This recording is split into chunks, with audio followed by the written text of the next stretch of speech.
नमस्कार, आप देख रहे हैं न्यूज़ इंडिया। आपके साथ मैं हूं अर्चना सिंह। हम इंडिया के लोग में आपका बहुत बहुत स्वागत है। मैं लेकर आई हूं आपका अपना स्पेशल बुलेटिन, हम इंडिया के लोग।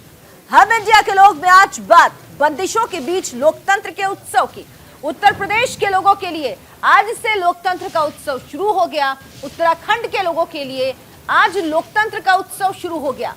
पंजाब के लोगों के लिए आज लोकतंत्र का उत्सव शुरू हो गया। 5 राज्यों में विधानसभा चुनावों का बिगुल बज गया। हम इंडिया के लोग एक तरफ कोरोना के कहर से जूझ रहे हैं, दूसरी तरफ 5 राज्यों में चुनावी तैयारियां भी शुरू हो गई। चुनाव कैंपेन पर भी कोरोना कर्फ्यू का असर दिखेगा। चुनावी रैलियों पर कोरोना कर्फ्यू का असर दिखेगा। रोड शो पर कोरोना कर्फ्यू का असर दिखेगा। 5 राज्यों में चुनावी बिगुल तो बज गया, मगर चुनाव प्रचार का अंदाज नेताजी को बदलना होगा। हम इंडिया के लोग में ऐसी हर खबर जो हमारी आपकी जिंदगी से जुड़ी है, हमारे आपके हक और हुकूक से जुड़ी है, तो बस बने रहिए अगले 60 मिनट मेरे साथ और आम लोगों के नजरिए से देखिए आम लोगों की जिंदगी से जुड़ी बड़ी खबरें।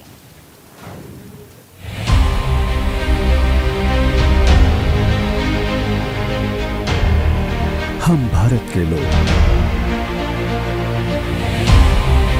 भारत को एक संपूर्ण प्रभुत्व संपन्न, समाजवादी, धर्मनिरपेक्ष, लोकतंत्रात्मक गणराज्य बनाने के लिए तथा उसके समस्त नागरिकों को सामाजिक, आर्थिक, राजनीतिक न्याय,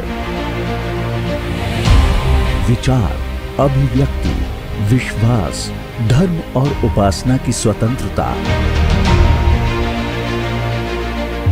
प्रतिष्ठा और अवसर की समता प्राप्त कराने के लिए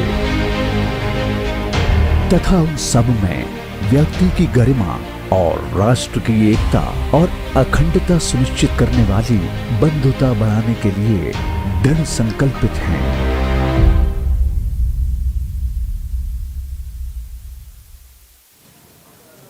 यकीन हो तो कोई रास्ता निकलता है, हवा से ओट लेकर भी चिराग जलता है। चुनाव आयोग ने चुनावी तारीखों का ऐलान किया तो जरूर, पर शायराना अंदाज में। कोविड काल में चुनावों को लेकर लग रही अटकलों पर इस शायरी से विराम लग गया। उत्तर प्रदेश, उत्तराखंड, मणिपुर, पंजाब और गोवा के लोगों के लिए इस शायरी के खास मायने हैं। इन 5 राज्यों में हवा की ओट लेकर चुनावी चिराग जलाया जा रहा है। कोविड काल के इन चुनावों में यूपी में किसका चिराग जलेगा, ये तो यूपी के लोग तय करेंगे। कोविड काल के इन चुनावों में पंजाब में किसका चिराग जलेगा, ये पंजाब के लोग तय करेंगे। 5 राज्यों के चुनावों में किसका चिराग रोशन होगा, ये 5 राज्यों के लोग ही तय करेंगे। यकीन हो तो कोई रास्ता निकलता है, हवा की ओट भी लेकर चिराग जलता है।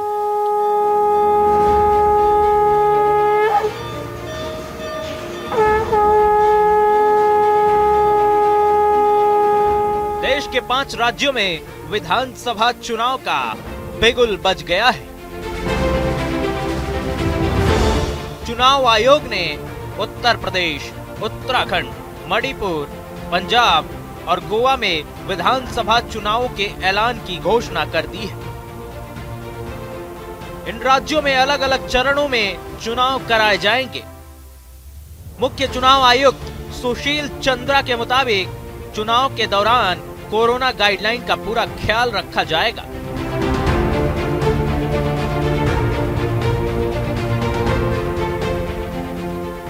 उत्तर प्रदेश, उत्तराखंड, पंजाब, गोवा और मणिपुर में 7 चरणों में चुनाव होगा। शुरुआत 10 फरवरी को उत्तर प्रदेश से होगी। सभी राज्यों के चुनाव के नतीजे 10 मार्च को घोषित किए जाएंगे।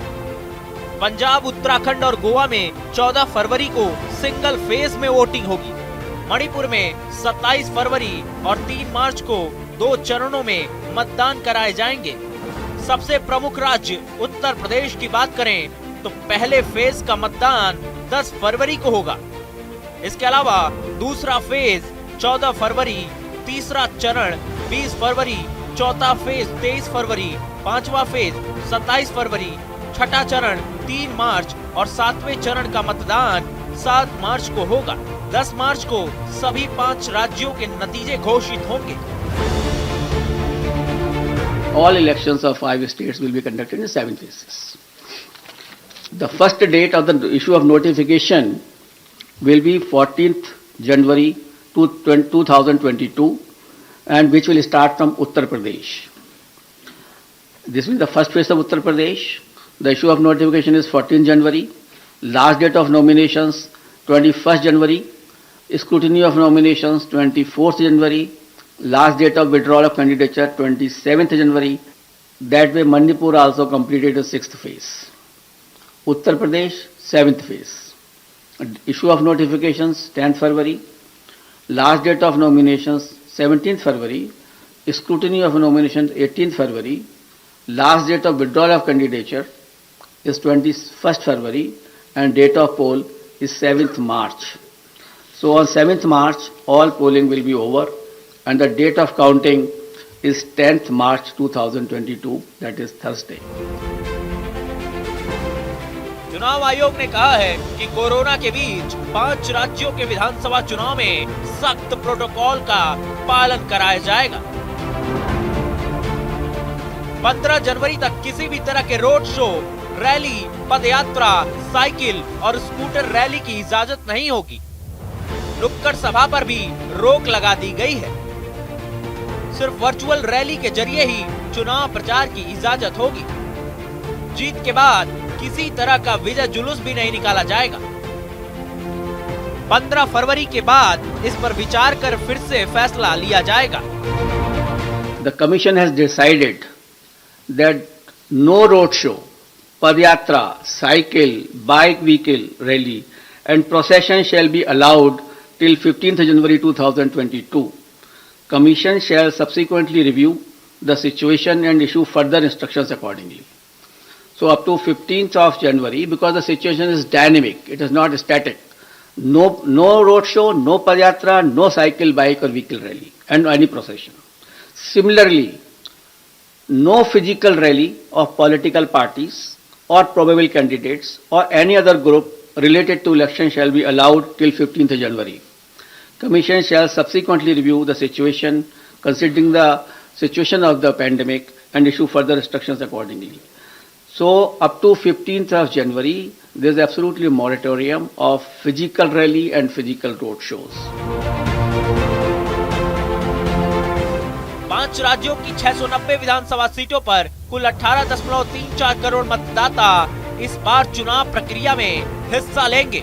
इसमें 8.55 करोड़ महिलाएं हैं। 24.9 लाख मतदाता पहली बार वोट डालेंगे। कोरोना को देखते हुए हर मतदान केंद्रों पर अधिकतम 1250 वोटर ही होंगे। हर विधानसभा निर्वाचन क्षेत्र में एक मतदान केंद्र पूरी तरह से महिला स्टाफ के जिम्मे होगा। A total number of 18.34 crore electors, including service voters, will take part in this election, out of which 8.55 crore are women electors. As many as 24.9 lakh first-time electors, that is between the age of 18-19, have got registered in the 5 states. And out of these, first-time women electors are 11.4 lakhs. And in view of the pandemic situation, the maximum number of electors at a polling station has been reduced from 1,500 to 1,250. With this particular reduction in the number of voters at a station, चुनाव आयोग के मुताबिक उम्मीदवारों को नामांकन online दाखिल करने की वैकल्पिक सुविधा मिलेगी। आपराधिक पृष्ठभूमि वाले उम्मीदवारों को अखबारों, टीवी चैनलों पर प्रचार अभियान की अवधि के दौरान 3 बार अपने खिलाफ लंबित मुकदमों की जानकारी देनी होगी। राजनीतिक दलों को भी यह बताना होगा कि ऐसी पृष्ठभूमि वाले उम्मीदवारों को उन्होंने क्यों चुना है। ऐसे उम्मीदवारों की जानकारी नो योर कैंडिडेट ऐप पर भी उपलब्ध होगी। चुनाव में धनबल का इस्तेमाल रोका जाएगा। गैर कानूनी पैसे, शराब पर कड़ी नजर रखी जाएगी। इसके लिए सभी एजेंसियों को अलर्ट कर दिया गया है। यूपी, पंजाब और उत्तराखंड में हर कैंडिडेट अधिकतम 40 लाख रुपए खर्च कर पाएगा। मणिपुर और गोवा में यह खर्च सीमा 28 लाख रुपए होगी। वहाँ का जो डीओ है, DM and CS, who are the authorities under SDMA also, they will have to take a call. Our persons, our CEO, our observers will be there to ensure that this thing should be absolutely followed. And if anybody does it, we will cancel his rally. We will not allow him to have more rallies into this particular area. So if we do not allow, initially we have already, banned up to 15, as I am telling you, because we are trying first time if something is being done. आगे बढ़िए तो सही, देखते हैं कि आगे आगे होता है क्या। चुनाव आयोग ने कोविड प्रोटोकॉल का कड़ाई से पालन करने का ऐलान किया है। सभी चुनाव कर्मियों को कोरोना वैक्सीन की दोनों डोज लगी होगी। कोविड प्रभावित या कोविड संदिग्ध के घर वीडियो टीम के साथ आयोग की टीम विशेष वैन से जाएगी और वोट डलवा कर आएगी। कोरोना संक्रमित मरीजों और 80 साल से ज्यादा उम्र के नागरिकों और दिव्यांगों को पोस्टल बैलेट की भी सुविधा मिलेगी। And holding of timely election is the essence of maintaining democratic governance, and this task has been given to the Election Commission of India to hold timely elections. Commission has directed that all central state government officials deployed for election duty shall be doubly vaccinated. So all the officials who will be on the election duty will be doubly vaccinated. On the recommendation of the ECI, the Union Health Ministry has issued orders on 8th February 2021 that all election officials and employees will be treated as a frontline workers, and all eligible officials shall be given a precautionary booster dose accordingly. 5 राज्यों में होने वाले विधानसभा चुनाव में सबसे महत्वपूर्ण राज्य उत्तर प्रदेश है। उत्तर प्रदेश में कुल 403 विधानसभा सीटें हैं। पिछला विधानसभा चुनाव फरवरी-मार्च 2017 में हुआ था। अब सबकी नजरें 10 मार्च को टिकी हैं। जाहिर है कि कड़ाके की ठंड के बावजूद सियासी तापमान अब बढ़ गया है। Bureau report, news India. Uttar Pradesh में 7 चरणों में चुनाव होंगे। आइए आपको ग्राफिक्स के जरिए दिखाते हैं और समझाते हैं कि उत्तर प्रदेश में कब और कहां विधानसभा चुनाव होने हैं। पहले चरण में 28 सीटों के लिए 58 सीटों के लिए मतदान होगा। 10 फरवरी को लोग अपने मत का प्रयोग करेंगे इन 58 सीटों पर। 11 जिले होंगे इसमें, शामली, मुजफ्फरनगर, बागपत, मेरठ, हापुड़, गाजियाबाद, बुलंदशहर, मथुरा, आगरा, गौतम बुद्ध नगर और अलीगढ़। इन 11 जिलों की 58 सीटों के लिए 10 फरवरी को यानी पहले चरण में मतदान होगा। दूसरे चरण का मतदान 14 फरवरी को होगा और इसमें 55 सीटों के लिए वोटिंग होगी और इसमें 9 जिले शामिल होंगे। वो 9 जिले हैं सहारनपुर, बिजनौर, अमरोहा, संभल, मुरादाबाद, रामपुर, बरेली, बदायूं, शाहजहांपुर। यानी 14 फरवरी को दूसरे चरण में 55 सीट जिसमें 9 जिले शामिल हैं उनके लिए लोग मतदान करेंगे। तीसरे चरण का मतदान 20 फरवरी को होगा और इसमें 59 सीटों के लिए लोग वोट डालेंगे। इसमें 16 जिले शामिल हैं उत्तर प्रदेश के, कासगंज, हाथरस, फिरोजाबाद, एटा, मैनपुरी, फर्रुखाबाद, कन्नौज, इटावा, औरैया, कानपुर देहात, कानपुर नगर, जालौन, हमीरपुर, महोबा, झांसी और ललितपुर। ये 16 जिले जिनके लिए 20 फरवरी को मतदान होगा। अब जिक्र करते हैं चौथे चरण का। चौथे चरण में 60 सीटें हैं और 23 फरवरी को मतदान होगा और इसमें भी 9 जिले शामिल हैं जिनके लिए लोग मतदान करेंगे। और ये देखिए स्क्रीन पर आपको अपने दिख रहे हैं टीवी स्क्रीन पर कि किन किन जिलों में ये मतदान होंगे, जिसमें पीलीभीत, लखीमपुर खीरी, सीतापुर, हरदोई, लखनऊ, उन्नाव, रायबरेली, फतेहपुर और बांदा शामिल हैं। 27 फरवरी 5वां चरण और महत्वपूर्ण सीटें हैं। इसमें 60 सीटों पर चुनाव होगा 27 फरवरी को और इसमें वो जिले हैं, 11 ऐसे जिले हैं जिनमें कहा जा रहा है बीजेपी को कुछ मुश्किल हो सकती है। इनमें श्रावस्ती, बहराइच, बाराबंकी, गोंडा, अयोध्या, अमेठी, सुल्तानपुर, प्रतापगढ़, कौशाम्बी और चित्रकूट और प्रयागराज शामिल हैं। यानी ये 11 जिले हैं जो बेहद महत्वपूर्ण हैं। अयोध्या के आसपास के इसमें जिले हैं जिन पर मतदान होना है इस चरण में। इसके बाद छठे चरण की मतदान 3 मार्च को होगा। 3 मार्च को छठे चरण की 57 सीटों के लिए वोटिंग होगी और इसमें 10 जिले शामिल हैं जिनमें बलरामपुर, सिद्धार्थनगर, महाराजगंज, कुशीनगर, बस्ती, संत कबीर नगर, अंबेडकर नगर, गोरखपुर, देवरिया, बलिया, ये 10 जिले शामिल हैं जिनकी 57 सीटों के लिए 3 मार्च को छठे चरण में वोटिंग होगी। 7वां चरण जिसमें 54 सीटें शामिल हैं, 7 मार्च को वोटिंग होगी। यह अंतिम चरण है। 7 चरण में उत्तर प्रदेश के चुनाव होने हैं और आखिरी मतदान 7 मार्च को होगा 54 सीटों के लिए जिसमें 9 जिले शामिल हैं। आजमगढ़, मऊ, गाजीपुर, जौनपुर, संत रविदास नगर, वाराणसी, मिर्जापुर, गाजीपुर, चंदौली और सोनभद्र, ये 9 जिले हैं जिसमें आखिरी चरण में मतदान होगा। चुनाव तारीखों का ऐलान क्या हुआ? शहर के दरो दीवार से नेताजी के पोस्टर हटाए जाने लगे। शहर के चौक चौराहों से नेताजी के पोस्टर हटाए जाने लगे। उत्तर प्रदेश में विधानसभा आचार संहिता लागू होते ही सरकारी अमला एक्शन में आ गया।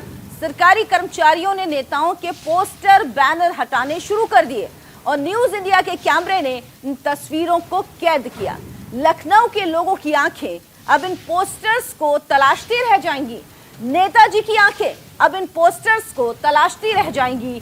देखिए न्यूज इंडिया संवाददाता नीरज मिश्रा की ये रिपोर्ट।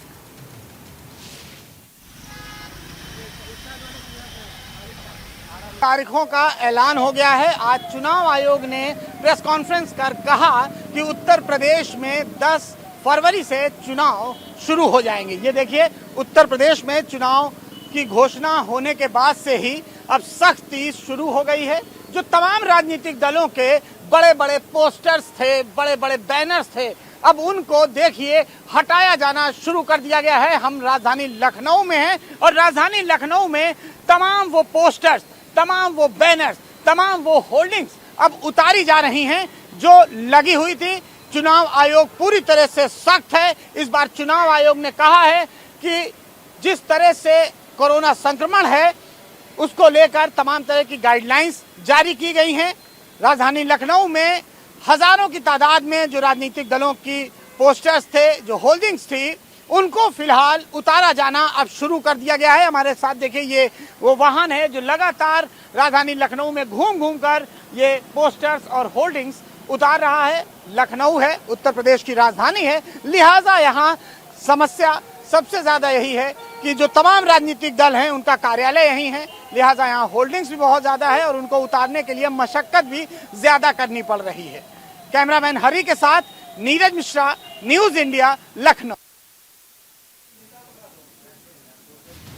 चुनाव आयोग के 5 राज्यों में चुनाव कार्यक्रम के ऐलान के साथ ही राजनीतिक दलों ने भी अपनी प्रतिक्रिया दी। समाजवादी पार्टी के मुखिया अखिलेश यादव का कहना है कि आयोग की हर शर्त का पालन किया जाएगा। साथ ही उन्होंने ये भी कहा कि 10 मार्च को बीजेपी का सफाया होगा। इसके अलावा यूपी के मुख्यमंत्री योगी आदित्यनाथ ने उम्मीद जताई कि बीजेपी प्रचंड बहुमत के साथ सरकार बनाएगी।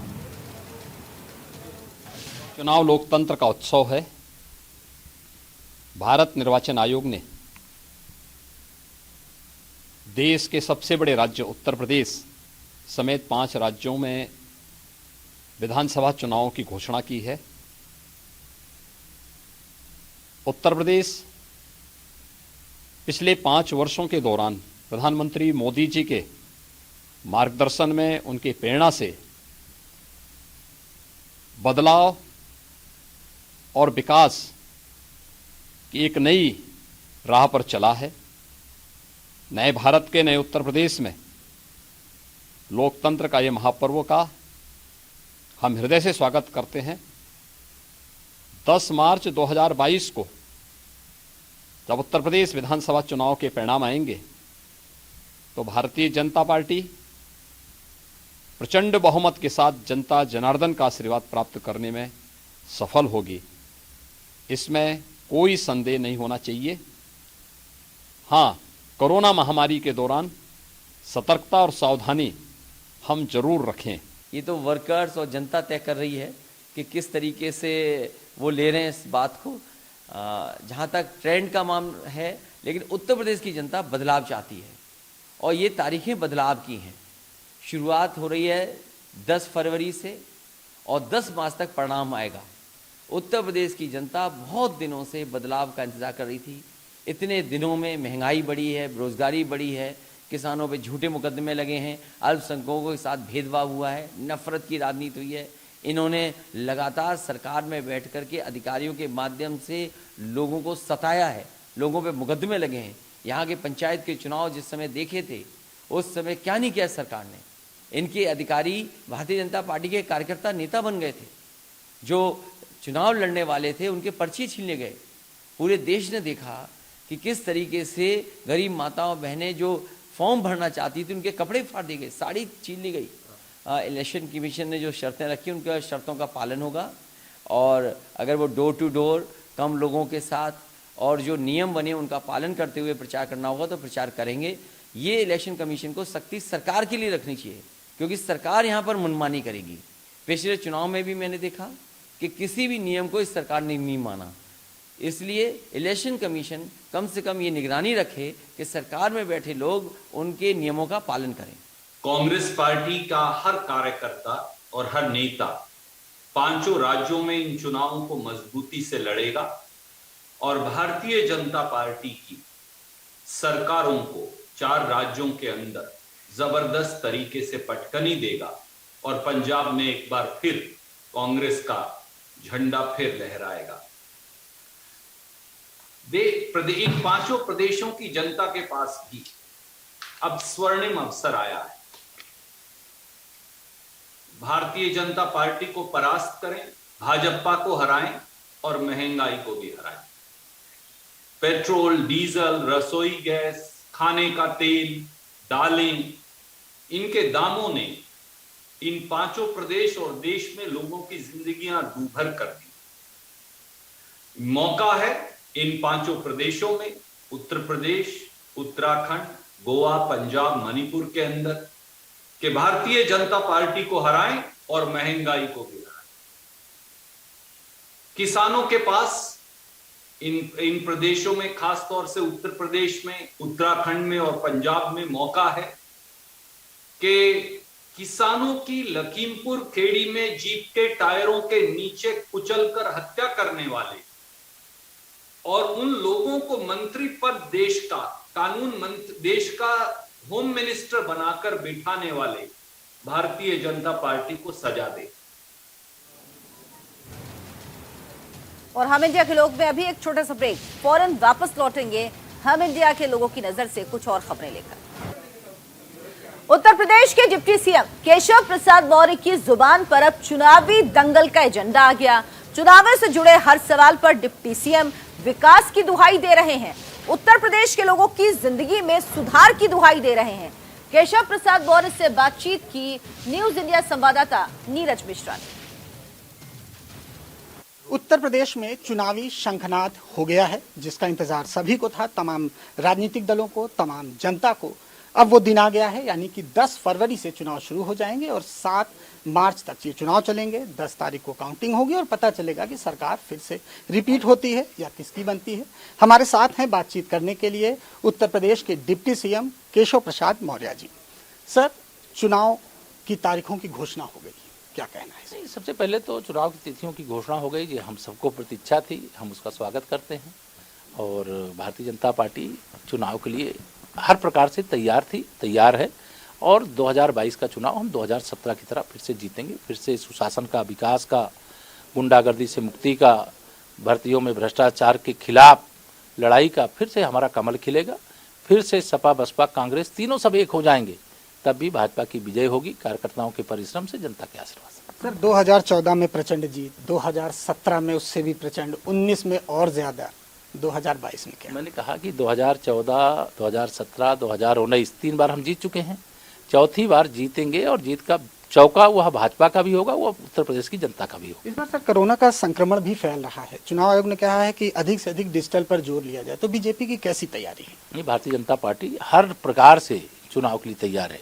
डिजिटल प्लेटफार्म से जाना होगा, वर्चुअली रैली करना होगा, एक्चुअली रैली करना होगा, हम हर प्रकार से तैयार हैं, हमारी पार्टी तैयार है और हमें भरोसा भी है कि जिस भी प्रकार से आयोग जो भी कर रहा है वो जनता की सुरक्षा को ध्यान में रख करके कर रहा है। इसलिए हम चुनाव आयोग के हर निर्देश का पालन करते हुए और उसके अनुसार आगे बढ़ेंगे। सर इस बार हिंदुत्व मुद्दा रहेगा कि विकास? देखिए, हिंदुत्व तो जीवन शैली है, हिंदुत्व को अलग करके कुछ सोचना व्यर्थ है, लेकिन हमारा अगर भाषा की दृष्टि से जाए तो हमारा मुद्दा तो विकास है, हमारा मुद्दा सुशासन है, हमारा मुद्दा लोगों गरीबों को जीवन स्तर को सुधारना है, हमारे मुद्दा किसानों की आमदनी बढ़ाना है, हमें भर्तियों से भ्रष्टाचार खत्म करके अधिक से अधिक रोजगार सृजित करने का काम करना है। इंफ्रा हमारा देश के सभी प्रदेशों से सबसे अच्छा, इस पर हमारा जोर है और इस दिशा में हमारी सरकार ने बहुत अच्छा काम किया है। डबल इंजन की सरकार ने काम किया है और उसी का परिणाम उत्तर प्रदेश की जनता देख रही है, उसी के कारण कमल खिल रहा है। उसी के कारण से मैं श्री अखिलेश यादव जी का आज हताशा भरा बयान चुनाव की तिथियों की घोषणा के साथ मैंने सुना है।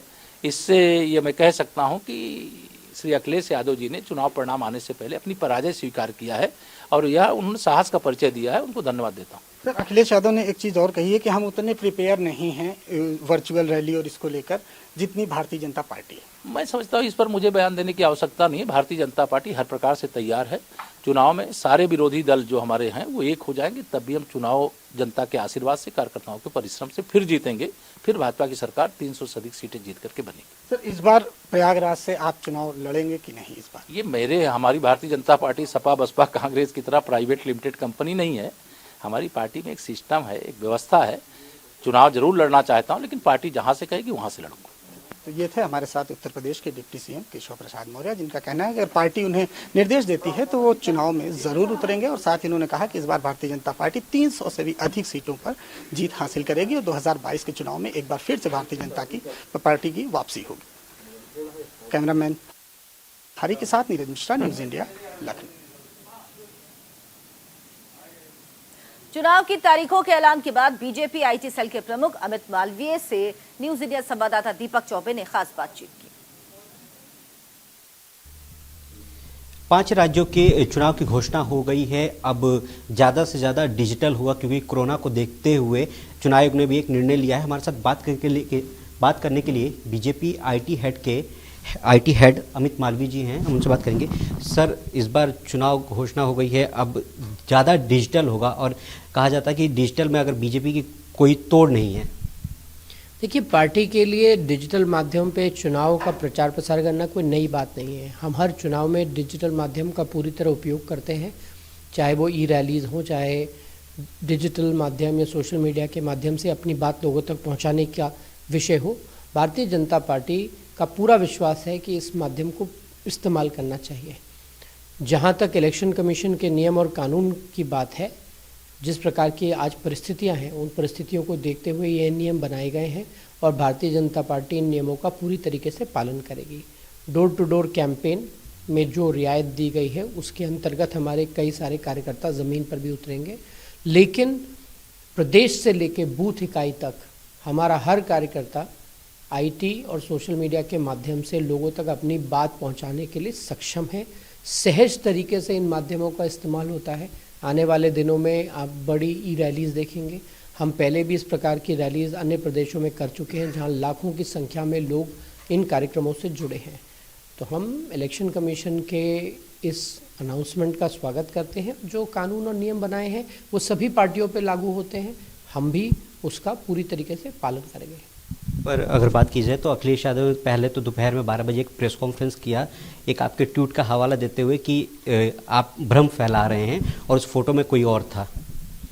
हार के कारण अभी से ढूंढ रहे हैं अखिलेश यादव। 10 मार्च को जब परिणाम आएगा तब उनको पता चलेगा कि जनादेश उनके पक्ष में नहीं है। तब तक जो हवाई बातें करनी है कर सकते हैं। अभी उन्होंने एक बाइट दिया और कहा है कि बीजेपी इस बार यूपी में सफाया हो जाएगी। 10 तारीख का इंतज़ार करना चाहिए। सत्ता में कौन रहेगा और नहीं रहेगा ये जनता तय करती है। अखिलेश यादव अपने ऊपर ये जिम्मेदारी ना ले। 10 तारीख को जब जनादेश आएगा तो उनको इस बात का जवाब स्वयं जनता देगी। तो 10 तारीख को जब निर्णय आएगा उसके बाद जनता किसको जवाब देती है, ये आने वाला वक्त बताएगा। दीपक चौबे, न्यूज़ इंडिया, दिल्ली। विधानसभा चुनाव के नतीजों में 10,000 वोट से भी बड़ा खेल हो जाता है। इस बार उत्तर प्रदेश में करीब 52 लाख फर्स्ट टाइम वोटर्स जुड़ रहे हैं। कई सीटों पर फर्स्ट टाइम वोटर बड़ा उलटफेर कर सकते हैं। उत्तर प्रदेश के युवा वोटर पर समाजवादी पार्टी प्रमुख अखिलेश यादव की नजरें हैं, तो युवा वोटर्स पर अपना पासा फेंक रहे हैं कांग्रेस महासचिव प्रियंका गांधी वाड्रा भी फर्स्ट टाइम वोटर्स को लुभाने के लिए उनसे वर्चुअल संवाद कर रही हैं। उत्तर प्रदेश के लोग चुनावों की बदलती रणनीति को समझ रहे हैं। उत्तर प्रदेश के युवा भी इस बदलाव को करीब से महसूस कर रहे हैं, पर ये युवा किधर जाएंगे, ये तो 7 चरणों के 7 चक्रव्यूह में ही तय होगा।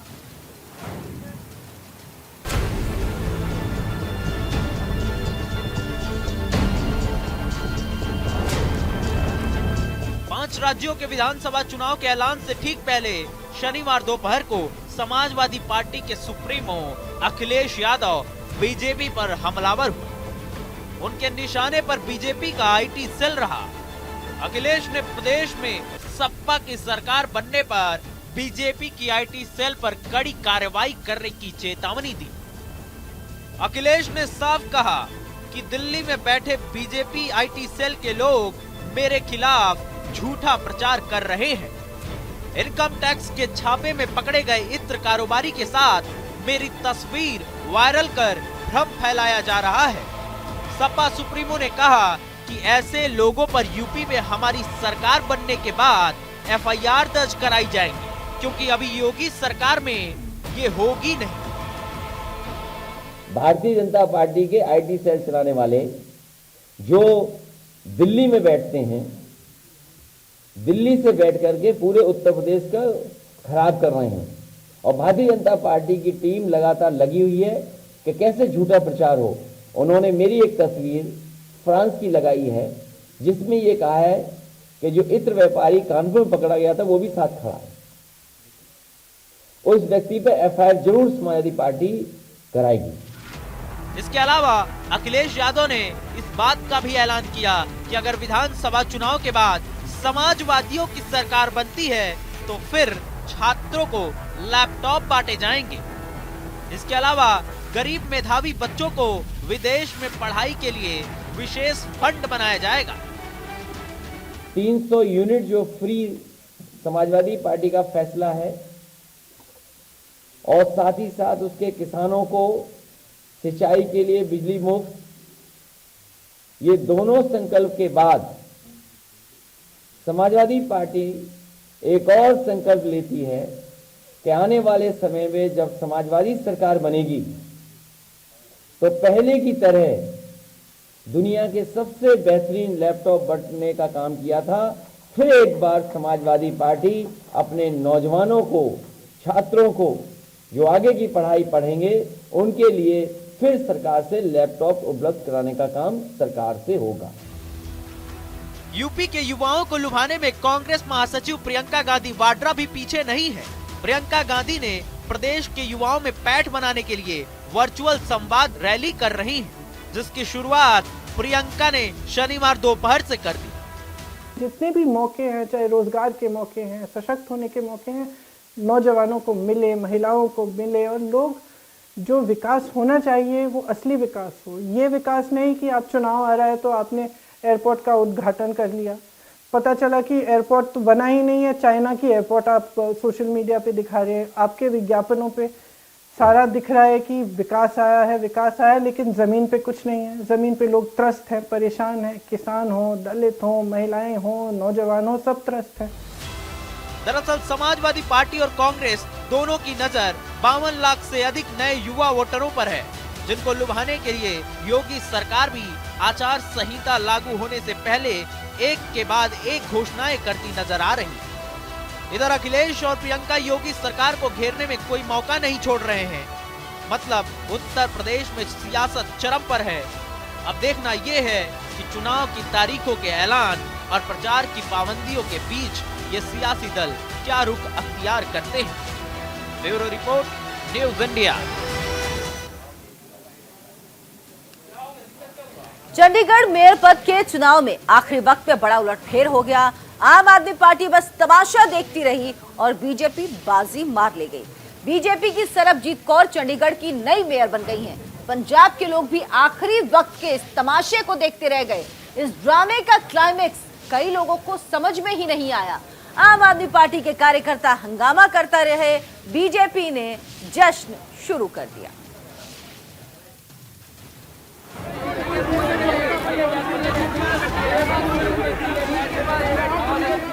चंडीगढ़ मेयर चुनाव में खेला हो गया।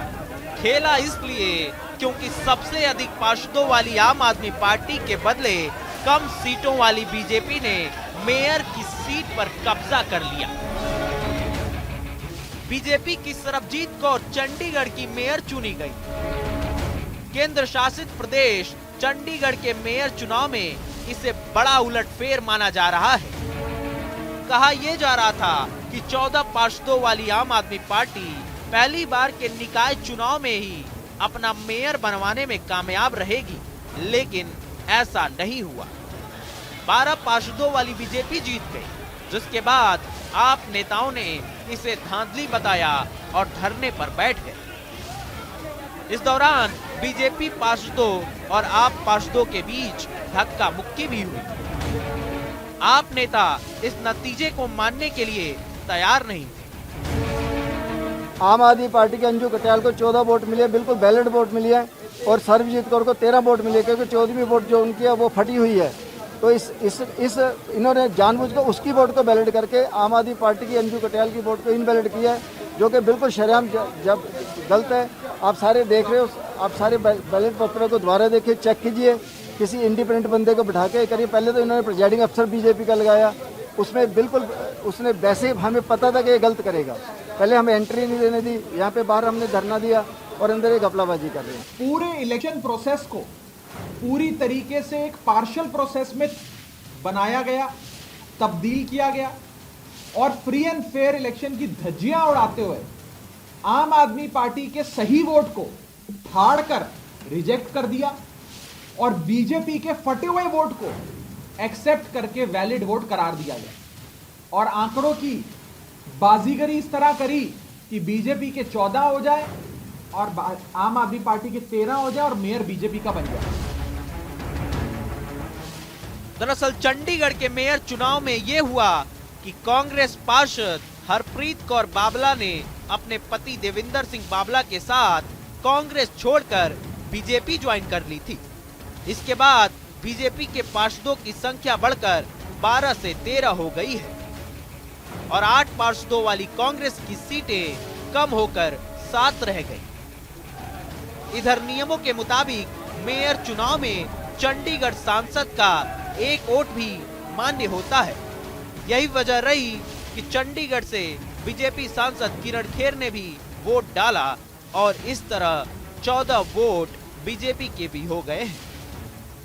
लेकिन अभी खेला होना बाकी था। डीसी विनय प्रताप सिंह ने जब वोटों की गिनती शुरू कराई तो आप पार्षदों का एक बैलेट पेपर फटा पाया गया, जिसे अमान्य माना गया।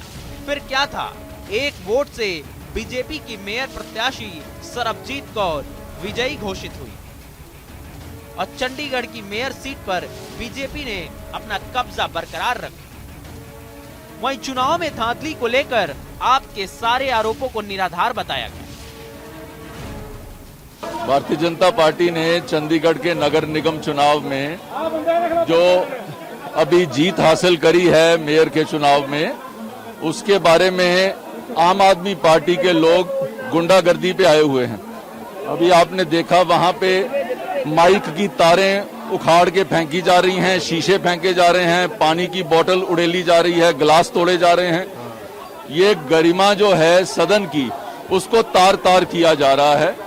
आम आदमी पार्टी शुरू से एक अनार्की वाली पार्टी रही है, जो अनार्की क्रिएट करती है, जो लोगों में भगदड़ करती है, वही आज सदन के अंदर भी यही हो रहा है। देखिए, मुझे लगता है कि यदि गलत हुआ है तो प्रोटेस्ट के बजाय उन्हें उसके लिए विधि सम्मत कार्रवाई करना चाहिए। चुनाव अधिकारी ने जो भी निर्णय किया है मैं उस पर टिप्पणी नहीं करना चाहता, लेकिन भारत की संवैधानिक प्रक्रिया में इन सब विषयों को लेकर के व्यवस्थाएं हैं, तय व्यवस्थाएं, उन तय व्यवस्थाओं के अनुरूप काम करना चाहिए, न कि प्रोटेस्ट करके केवल अपनी खींच को लोगों के सामने प्रकट करके उसका राजनीतिक लाभ उठाने का प्रयास करें। इस पूरे घटनाक्रम में 7 पार्षदों वाली कांग्रेस, 1 पार्षद अकाली दल दर्शक ही बने रहे। इस खेला में वो खिलाड़ी तो थे लेकिन बेंच पर बैठे रह गए। अब देखना ये है कि आम आदमी पार्टी के पार्षद आगे क्या कदम उठाते हैं। फिलहाल बीजेपी विधानसभा चुनाव से पहले जश्न मनाने में जुट गई है। Bureau report, news India.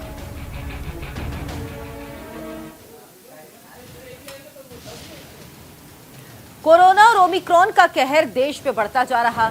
Delhi और मुंबई सबसे ज्यादा संक्रमित राज्यों में से हैं। राजधानी दिल्ली के लोगों को आज वीकेंड कर्फ्यू की वजह से काफी परेशानियां झेलनी पड़ी, लेकिन वो इस मुहिम के साथ हैं। मुंबई के लोग बढ़ते संक्रमण से डरे हुए हैं। हर शहर में कोरोना का कहर बढ़ रहा है। देश के लोगों को खुद पर कर्फ्यू लगाना होगा। देखिए ये रिपोर्ट।